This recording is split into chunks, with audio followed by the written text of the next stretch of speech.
Hello from Nottingham. With its colourful history of merry men, two fascinating football clubs and a pedigree of first-class cricket, this is a place of legendary figures and tales from the past. And now there's another sporting event synonymous with this city, one whose completion allows its 1,000 competitors an enthralling story to tell, one of courage, of strength and determination. Welcome to the Outlaw Triathlon.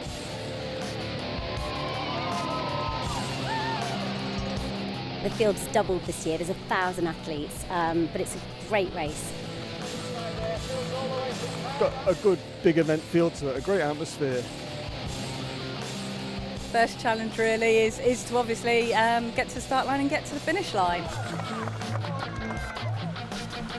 Nottingham's fame goes hand in hand with names like Robin Hood and Brian Clough, but the achievements are not just linked to folklore and football, because this is a city that's taken sporting excellence to its heart, and the National Water Sports Centre here seems like the perfect venue for a marathon swim, bike, run adventure.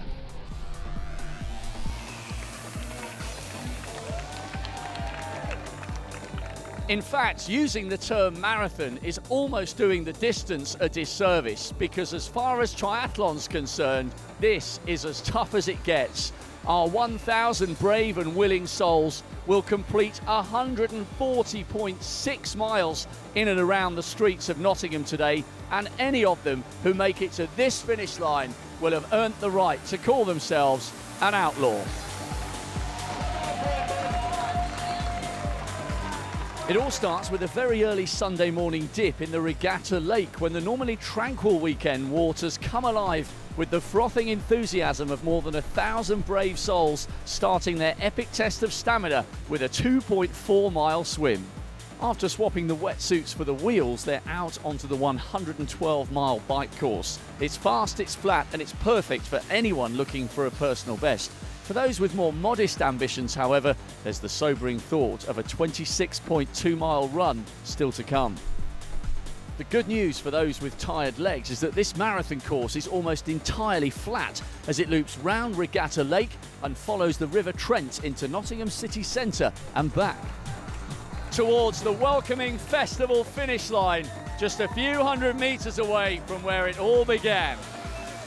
That's one of the best things about triathlon, just huge races with loads of guys having a great time. I can smell the barbecue in the background now, everyone's going to have a laugh. Despite only being in its third year, this race has already become a must-do event on the calendar. It was recognised as Triathlon of the Year in 2011, and the entries have been selling out fast. These outlaws will not be hard to find.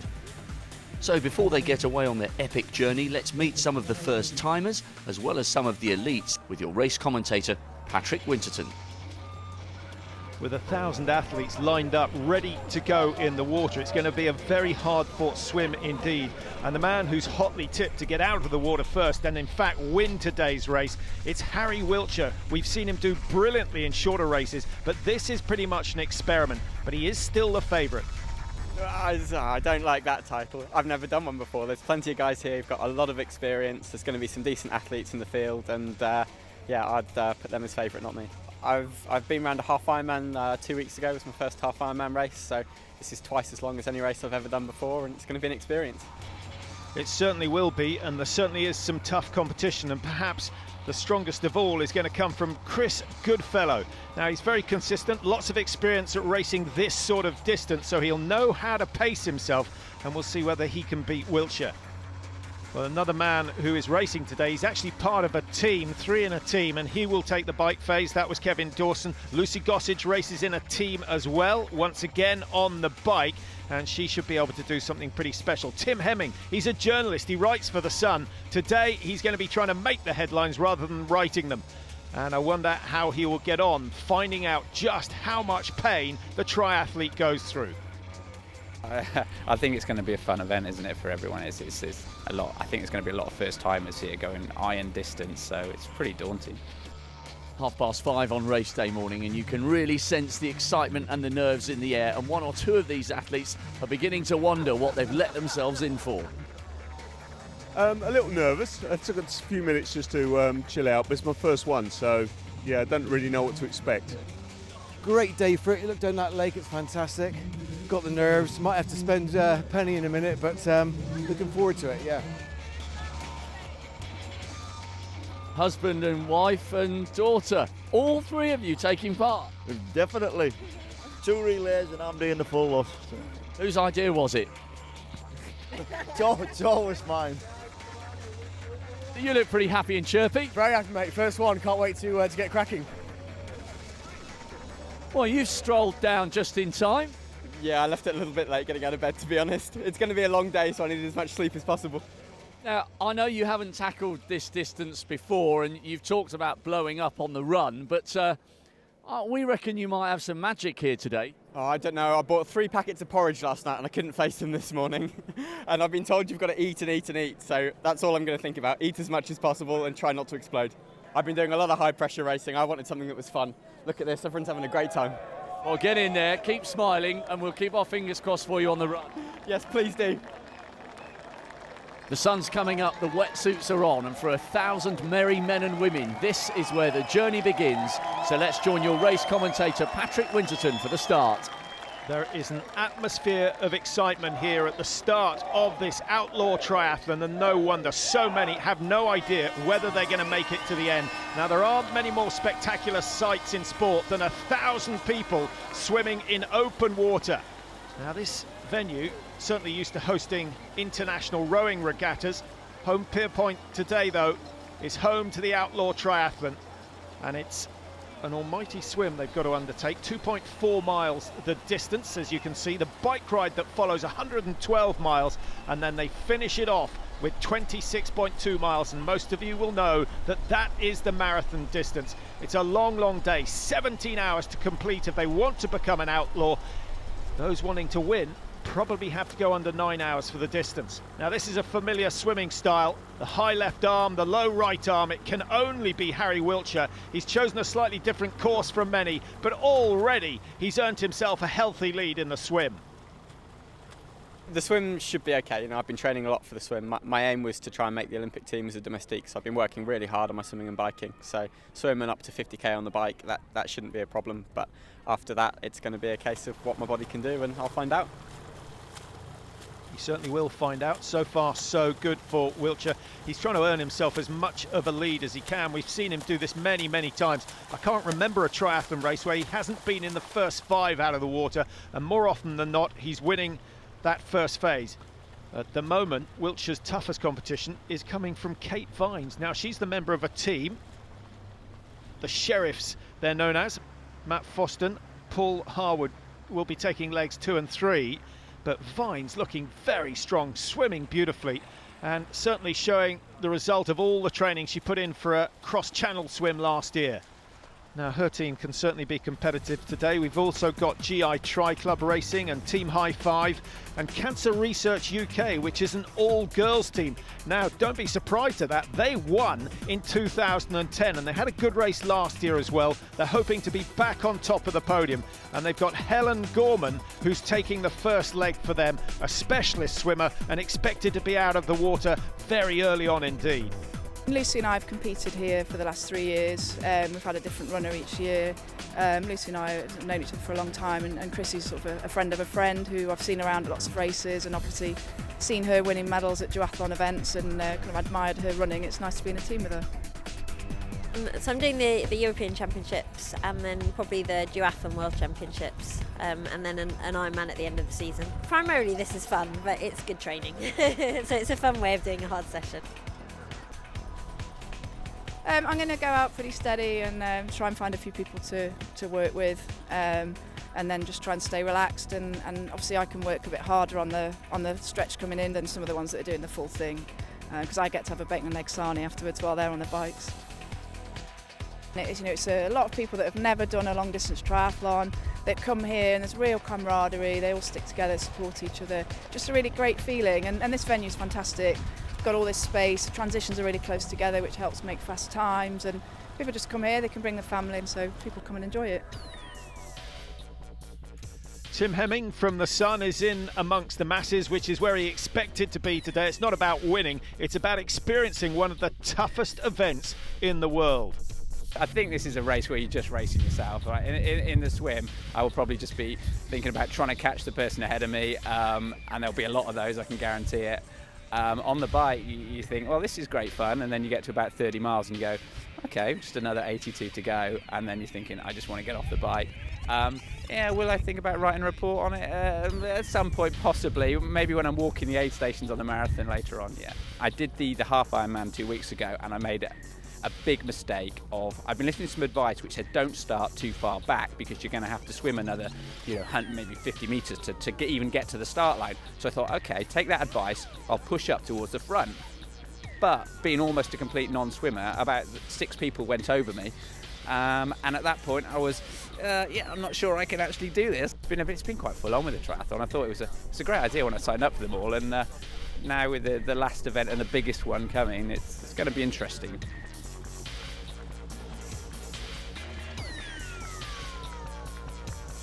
As the triathletes pull themselves through the 2.4 mile swim, back here just outside Transition 1, the friends and family are preparing to cheer them onto their bikes. So will Harry Wiltshire be the first out of the water, or can someone else spring a surprise? Let's rejoin your commentator, Patrick Winterton. Well, of course, it's going to be Wiltshire first out of the water. That familiar technique of his, working hard right the way to the finish. Remember, he was the World Student Games champion back in 2006. Desperate to get on the Olympic team this year. That didn't work out, but he's enjoying his race here in Nottingham. First out of the water, no surprises, just as he was in the Alpe d'Huez triathlon 2 years ago.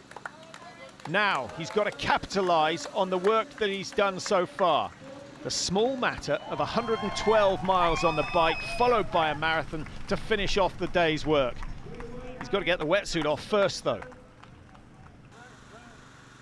Second out of the water, it's going to be Kate Vines, who we saw early on. She's had a wonderful swim. She's only given away 110 metres to Harry Wiltshire. There aren't many men who give away that little to him.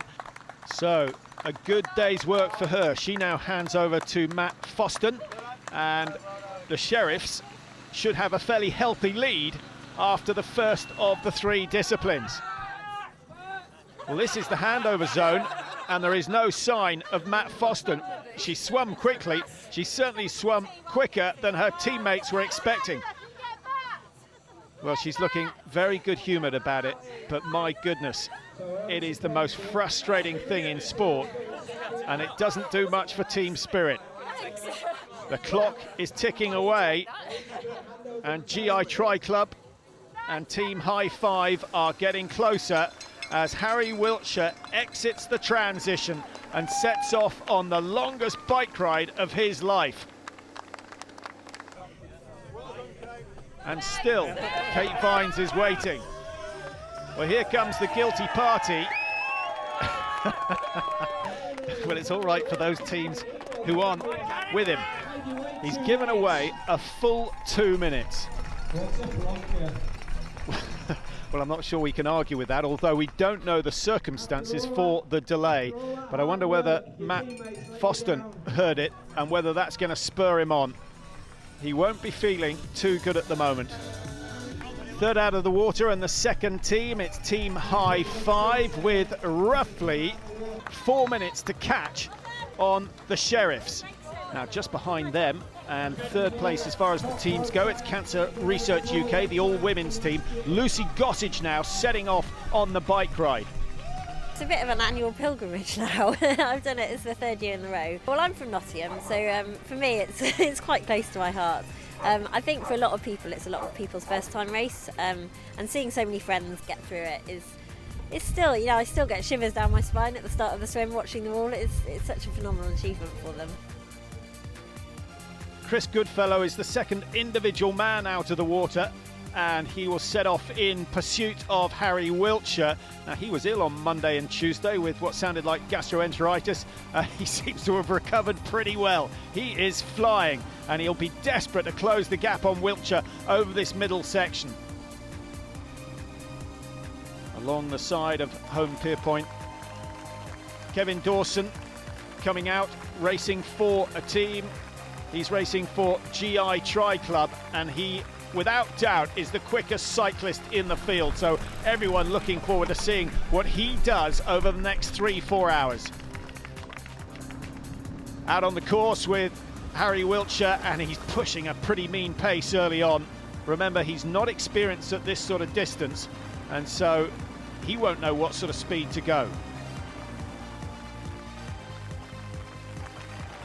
Well, there's fantastic support here in Nottingham, and the race grows year on year. It's a relatively flat course as well. That sounds good, but on a day like today, where the wind is very vicious indeed, they're going to enjoy half the course with it, but when they turn to come back into the wind, it is going to be a very, very hard ask indeed. Wiltshire is going to be the first man to experience that. Goodfellow hot on his tail. Sheriffs are the leading team at the moment, but GI Tri Club, who have the best cyclists, are already making ground on the leaders.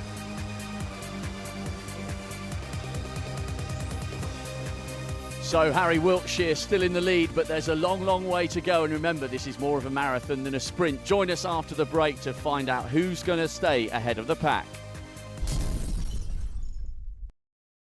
Welcome back to Nottingham and the Outlaw Triathlon. There are 1,000 athletes grinding through the gears on the county's roads, completing the 112-mile bike ride. That's roughly the equivalent of a stage of the Tour de France. Even more impressive when you realise that's just the jam in a swim, bike, run sandwich that will finish with 26.2 miles back on the roads. Still out on his own is the race favourite, but a man who is a novice at this sort of distance. It's Harry Wiltshire, who's looking really good on the bike. It's long, and at some stage I'm going to blow up. It's going to be a case of how long I can go before I blow up and how hard I blow up when I go. I think it's quite disrespectful to come to a race not planning to finish. If I can finish, I absolutely will, because I don't like turning up to a race and not finishing.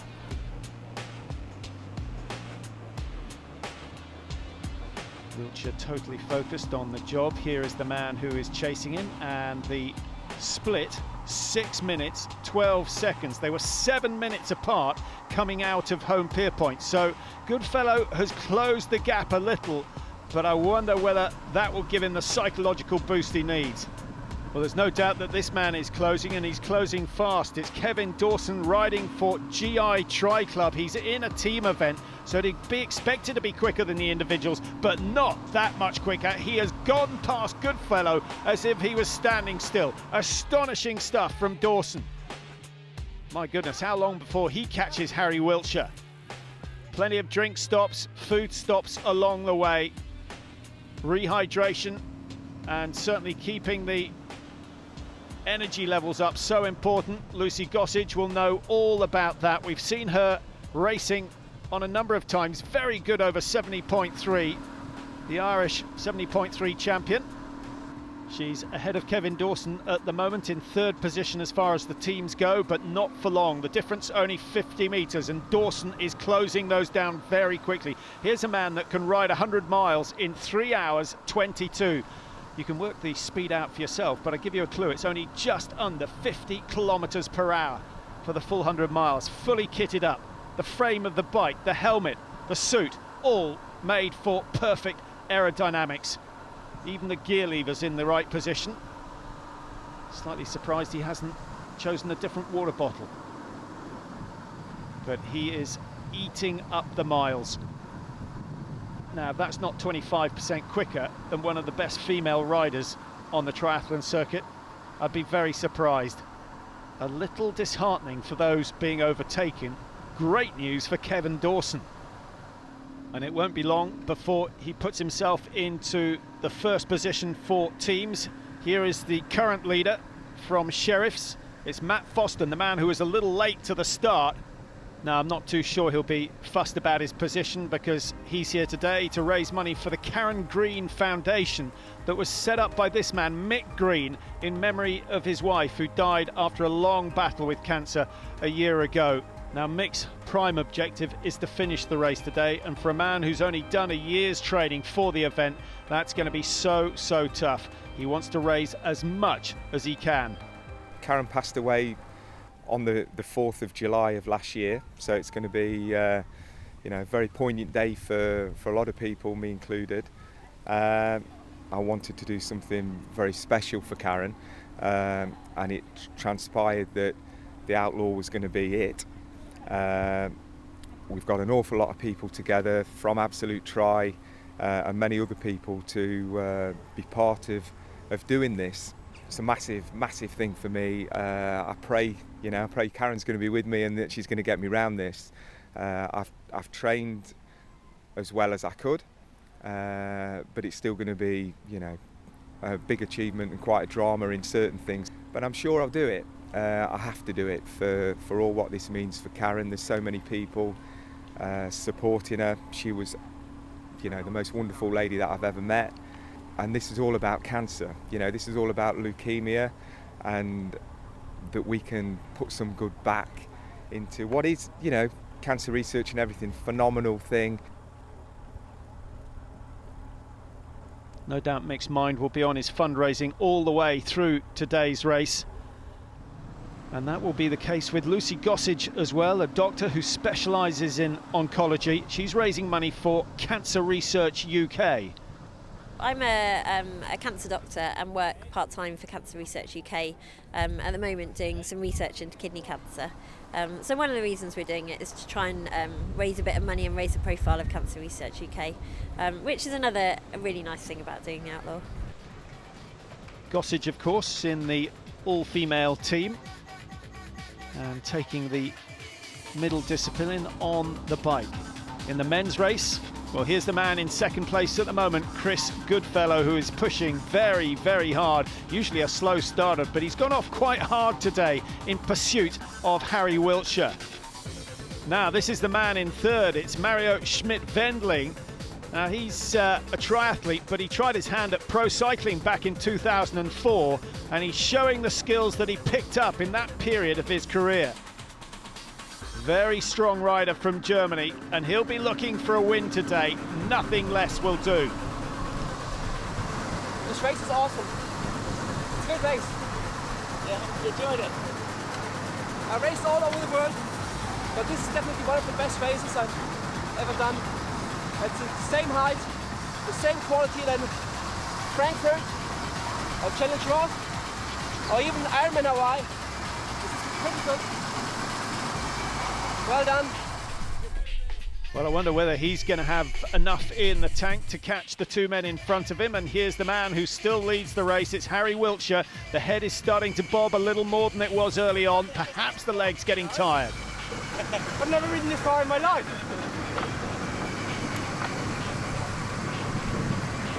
How are the legs holding up? Better than I expected at the moment.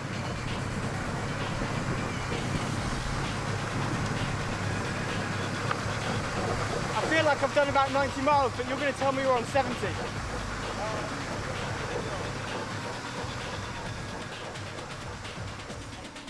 Back with the team leaders, and this is Kevin Dawson, currently lying in third place. Looks as though they're about to move into second place ahead of Team High Five. Dawson with GI Tri Club has had an absolute flyer. Fantastic riding from him, and at this sort of pace, I don't think there's any doubt that he'll soon catch and overtake Matt Foston of Sheriffs, who are the leading team at the moment, and he was some 7.5 minutes down on them when he started this bike ride. So a great effort from Dawson. The women going well. It's Layla Cartwright who leads the way at the moment, and she's looking strong. She'll get encouragement from going past some of the men. Her aerodynamics are part of the reason she's going so fast. Behind her in the blue and red, that's Claire Smith. And not far behind her is Rachel Hall, who finished second last year. She's a local teacher, and I know that some of her school kids are out on the course supporting today. When you've got children or anybody going, come on, you're doing really well, it really gives you that sort of motivation to keep going and really try harder. There's no doubt that the supporters play a huge role in a race of this length. Remember, the bike ride alone is 112 miles, and you need to draw encouragement and motivation from everywhere possible. I think support's a massive, massive thing. I'm sure I'll be seeing people all the time and probably keeping a little eye out for them, which hopefully keep the pain at bay and the bad feelings when the times get a bit tough. Well, they've got pretty tough for this man. It's going to be a long walk, but hopefully he'll find somewhere where he can do the necessary mechanical work. There's no hope for this lad. Now that's pushing support a little bit too far. These men are in a hurry. Some of the local cyclists supporting the event as well. Now here's Tim Hemming. He'll certainly need some support, but for a journalist, he's looking in pretty good shape. Feel a bit better now. Caught a few people. How are your legs feeling? Sorry? How are your legs? Legs are alright. Yeah, the legs have they've loosened up quite nicely at the moment. These are the legs of Mick Green. What an effort he's putting in. Yeah, it's tough out here, but there's a lot of support and doing all right. You enjoying it? No comment. Yeah, I am. Great effort from Mick Green, and here is the man who is the new leader, Kevin Dawson, racing for a team, remember, so he's only doing the cycle leg, but it doesn't make this bike ride any less impressive. This is a phenomenal effort, and he's still going past the rest of the competitors as if they're standing still. And the fact that we have 3 loops on this course means that the leaders will continue to see other athletes. They'll have people to chase. Wiltshire, it's nice to see him working so hard. So often we've seen him win the swim and then get blown away. But the fact that he could win the individual today seems to be spurring him on. No sign of weakness from him, no sign of weakness from the man who follows him, Chris Goodfellow. Now the margin 5:58. Minimal gains by Goodfellow. He'll have to start picking it up if he wants to be on level terms with Wiltshire coming into the second transition. That is where Kevin Dawson is now. He hands over to Tony Vout in their bid to be the winning team. Now, his time on the bike, 4 hours, 28 minutes. Remember, it's 112 miles. And so, a good lead, no doubt. We're expecting 20-25 minute lead for GI Tri over the rest of the teams. Now, here comes a man who won't have the pleasure of handing over to another team member. He's on his own. It is Harry Wiltshire, the first of the individuals. First out of the water, first into the second transition. I was okay until about, I guess, 80 miles. And then I was pushing as hard as I could and I didn't seem to be going anywhere at all. Well, what, did you see Kevin come past you? That man's an animal. Do you know what? I picked up my bike from my sponsor maybe 3 weeks ago and they told me about this creature called Kevin and he did race across America and then I see him coming past me like an absolute train. I've never seen anything like it. It was incredible. Well, listen, I know you said you were worried about blowing up on the run, but you've gone so well so far, so take it easy out there and we might see a decent performance. I'm not going to blow up on the run. I've blown already. Well, he still looks in good spirits for someone who is working so hard, suffering so much. 4 hours, 53 minutes on the bike. And Chris Goodfellow coming into the second transition. Now, by my calculation, Goodfellow has produced exactly the same time on the bike. So having gained a little by the halfway stage, he's let that slip and he still has 6 minutes to gain on Harry Wiltshire. Here comes Wendling of Germany. He's lost time, but I know he's had problems. And it's his digestive system that's got the better of him. We need say no more. Second place in the team event held by Team High 5 at the moment. And not far behind them we have the Sheriffs with Matt Foston, who remember missed his start. He's done well to make up for that mistake. Lucy Gossage racing for Cancer Research UK. They're in 4th place, but they've still got a really good chance of getting on the podium, if not repeating their win of 2010. Their running is about to be tested. And it's 2 disciplines down, 1 to go for Harry Wiltshire, the race leader. Will he survive? So the leaders are out onto the course, and this is where the race can be won or lost. Whoever takes this title is going to have to confront some serious mental or physical demons. Harry Wiltshire's out there out front at the moment, but join us after the break as we prepare to crown the 2012 Outlaw Triathlon champion. Welcome back to Nottingham. Many hours have passed and much sweat has been poured since 1,000 willing triathletes gathered at Regatta Lake for the start of a 140.6 all-day adventure. They finished the 2.4-mile swim. Most have done the 112-mile bike ride. So now it's just the small matter of running a marathon. 26.2 miles to run in total. And the leading man, Harry Wiltshire, still has over 20 to go as he approaches Notts Forest football ground. Some words of encouragement from Brian Clough would help here. Any distractions are welcome at this stage. The body is going through so much pain. He only has a 6-minute advantage over the second place Chris Goodfellow, and that in marathon terms is absolutely nothing. He has to keep the limbs light and the tempo high. Don't forget, he is also a novice at this sort of distance, and he has never run a marathon before, so lots of question marks over Harry Wiltshire. Chris Goodfellow, hugely experienced at the longer races, and he set off at a steady pace, nothing dramatic at this stage. He wants to try and pull back 20 seconds or so on every mile of the marathon, and if that's the case, they'll be running the last 5 miles head to head. Did he get Harry? What's the gap? Do you know what the gap is? 6 minutes. Time will tell. Time will tell, it certainly will. Just needs to keep this rhythm. I think in many ways he's relying on Wiltshire hitting the wall and running out of energy in the closing stages. He has to think positively, as does Tim Hemming, who's still out on the bike, battling against fatigue and the headwinds. Then all of a sudden you realise, hang on, 112 miles, that's a hell of a long way. And then actually when you do get off and you start to run a marathon, you think, I'm quite looking forward to running at this point. I've been on the bike, just get rid of that damn bike, you know. So yeah, it's going to be a bit daunting, but I think it'll be a lot of fun. Running a marathon fresh is hard enough. Running it in this state, well, we'll find out whether it's possible.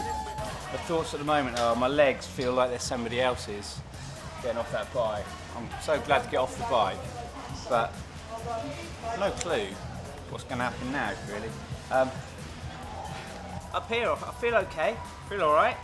I do feel a bit tired. It's just my legs, they just don't feel like my own. So hopefully they're going to come back to life, and within a couple of miles, and we're going to be able to run it. Otherwise, it's going to be a long afternoon, I think.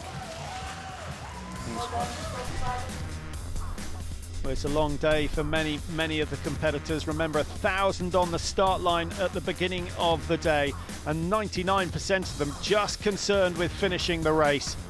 Here's our second lady, Rachel Hall, the local teacher. She's had a fantastic bike ride, but could struggle on the run. She's going to need every bit of support she can get. It's crucial. I think by the time you get off the bike, you've been going I'll have been going about 7 hours. Some of the great guys will be off way before. But you're tired, really tired at that stage. So when people are motivating you and telling you to go, it kind of spurs you on and makes you go faster. So yeah, I'm really looking forward to seeing some hopefully friendly faces.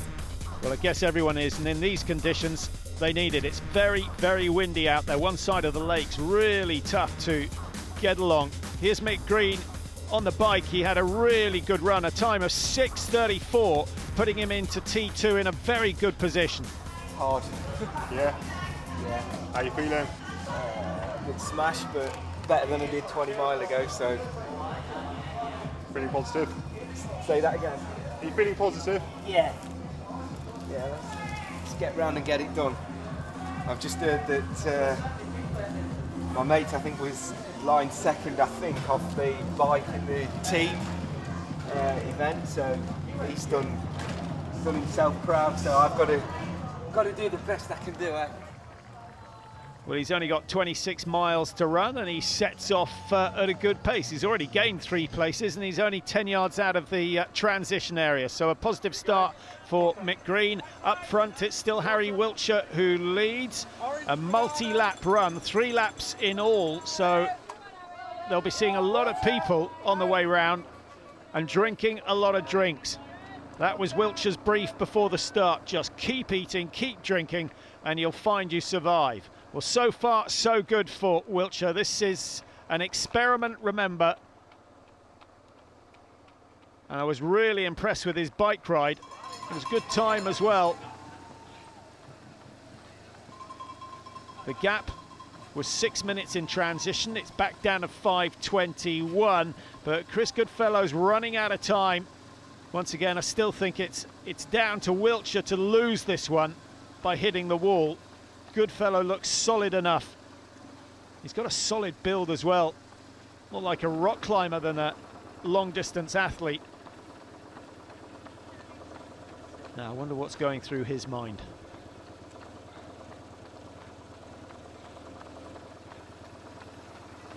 Keeping going is one thing, but keeping going as fast as is possible is quite another.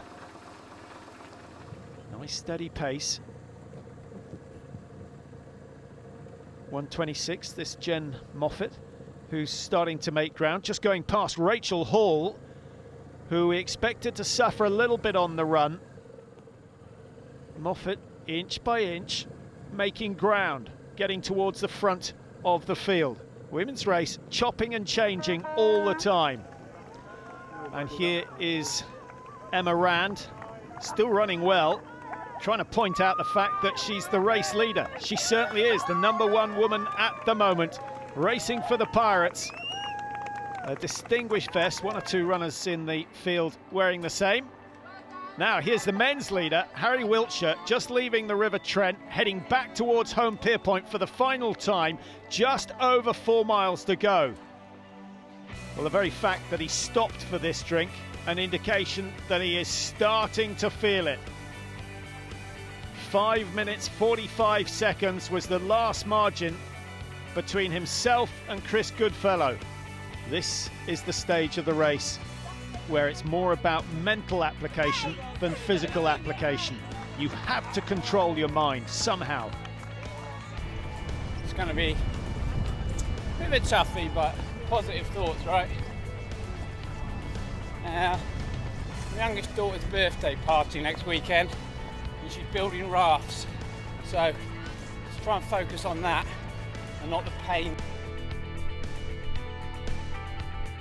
Well, Mick Green, who has every reason to race hard and complete today's challenge. How you found it so far? Rough. Although I'm going not bad as long as I'm sort of doing the time sort of all right. I don't know if it. Yeah.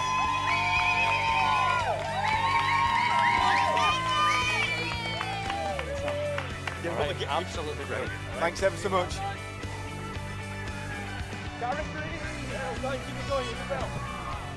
With that sort of support, I just can't fail, can I? I've got to keep going. I'm sure he will. He's getting closer and closer. This man is nearly there.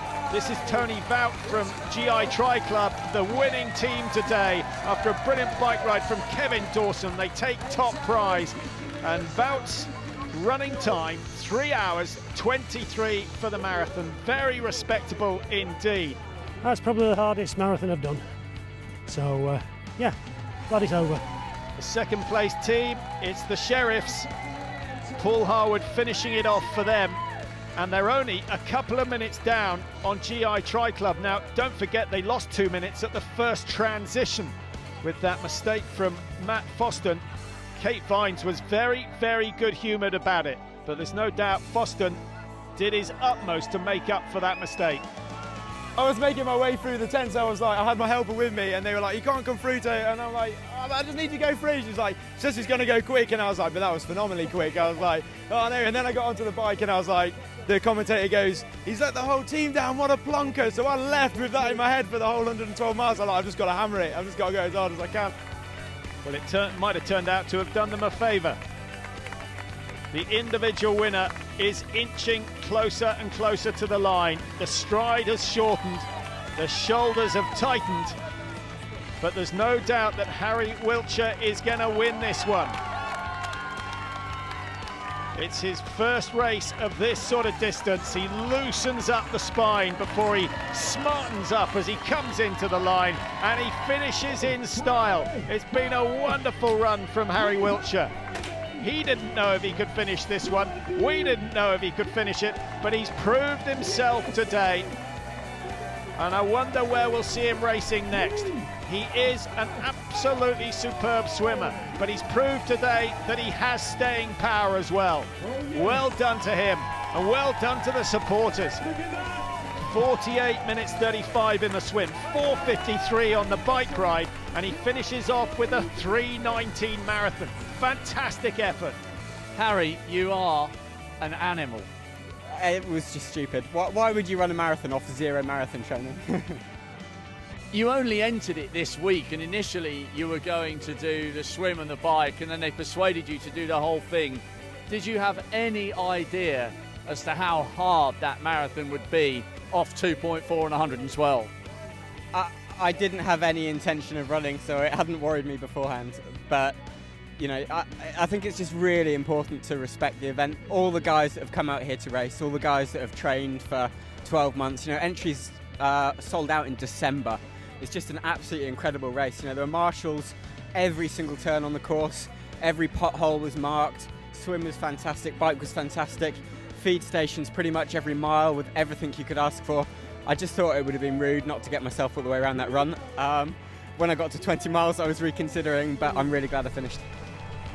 Well, here comes Chris Goodfellow. His mother sent him a text before the start saying, "Believe you can fly," and he has done just that over the last two disciplines. A great bike ride and a great run to match Harry Wiltshire. He gets second place in the Outlaw Triathlon. An improvement of a few percentage points in the swimming, and he will be a real threat to the big boys. It was awesome out there. I just loved every second. It was awesome. I don't know what to say. Chuffed. How tough did that wind make it? Oh, it's just a world of pain. You just turn the corner and it's just like you're going backwards the whole way down here. Yeah, and on the bike you just had to get your head down and just work. But it's the same for everybody, so it's just honest, but tough. The winners from 2010 have to settle for third place in the team event. It's Cancer Research UK, Chrissy Longford, with an astonishing run, 3:14 for the marathon, to gain a place. The all-ladies team have done themselves proud. Third place overall, first all-female team. Excellent performance. Yeah, really pleased, fantastic. Top three's brilliant. These other two are pretty good, aren't they? They really are, yeah. I mean, I went out and swam. It was hard work, but they had the really hard work. They were out for hours, and it's windy. It's hard work. Nathan Bradford gets the third place on the podium in the men's individual, and he can hardly walk. Some are struggling to reach the line, and no wonder.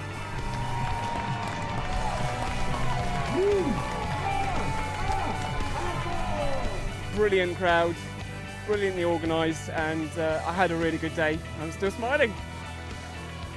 And we're just about to see the leading lady. After a slow swim, Emma Rand has had a very good bike and a solid run to work her way through to first place. Well done. It was awesome. Yeah, I really enjoyed it. Racing for Swindon Triathlon Club, it's Claire Smith who's the second place lady. And Tim Hemmings from the Sun has finally made it. Now, it may not make front page news, but it has to be an experience that he writes about in the future. It will be my slowest marathon ever, no doubt. However, right now I'm just so chuffed to have finished. It's a fantastic event, that's the other thing I like to say. The crowds are fantastic, and it's, you know, I think it shows for triathlon where the British public they can stay in Britain, you know, and do some great events. You don't necessarily have to go abroad. You got a great one here in Nottingham, and you know, long may it continue. So you challenge yourself, don't you, right? Let's not kid ourselves. We're doing this for ourselves, right? It's a selfish pursuit. a lot of training hours. Everyone has to do a lot of training hours. But I think, you know, if it can give you a boost and give your self-esteem a boost, and that can help in other areas of life.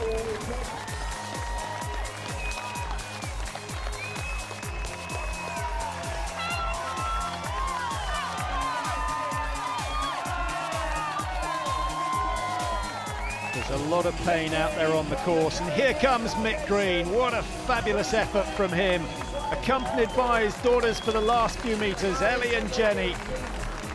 He has done himself proud today.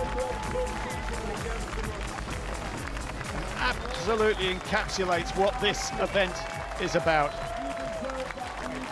You know, I just thought of the pain that Karen suffered with leukemia, and she never moaned. You know, she was a phenomenal person, and I sort of thought, yeah, well, come on, you know, you've got a bit of pain in your legs and your shoulders ache a bit, you know. It's not a drama, is it? I sort of thought there's so many more people out there with, you know, cancer and various illnesses that I couldn't let a bit of pain on a bike put me off. I'm absolutely made up. Absolutely fantastic. I couldn't be more proud.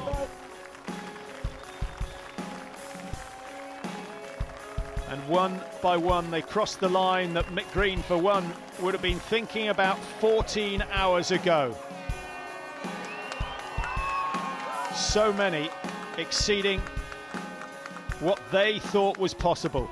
And it all started with a 2.4 mile swim at Home Pier Point at 6 a.m. in the morning. A glorious sight, but the start of a lot of pain for many. Harry Wiltshire, dominant from the start. He survived to prove himself an endurance man. But he knows that this is not about him. It's about the hundreds of triathletes out there that have taken on a challenge of immense proportions, a challenge for many of a lifetime. As the night draws on, the finishers roll in. Jackie Lee is going to make it. Oh, finish line in sight. How does that feel? Bloody marvellous. I'm ecstatic. Malcolm Ray is also going to complete. Absolutely wonderful. You'll have to run faster than that though to keep up with me, mate. After 16 hours, there's still a little bit of sprint left in him. Elated, over the moon. That was the best experience of my life. He'll remember it forever, and he'll feel good about it forever.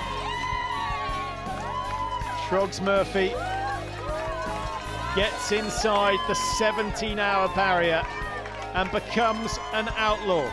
And the last man to finish, Nutlak from Hampshire, number 717, 16 hours, 47 minutes. And he crosses the line in style. It doesn't matter that he's last. He is a winner. I'm feeling great. Because in my mind, you know, I said I'll never give up. What day is it next and does anyone know? I did it. Fantastic day. It's extremely tough. But never underestimate yourself. If you have a chance and to prove yourself that you can do the thing that you think that you cannot do it, go out and try it.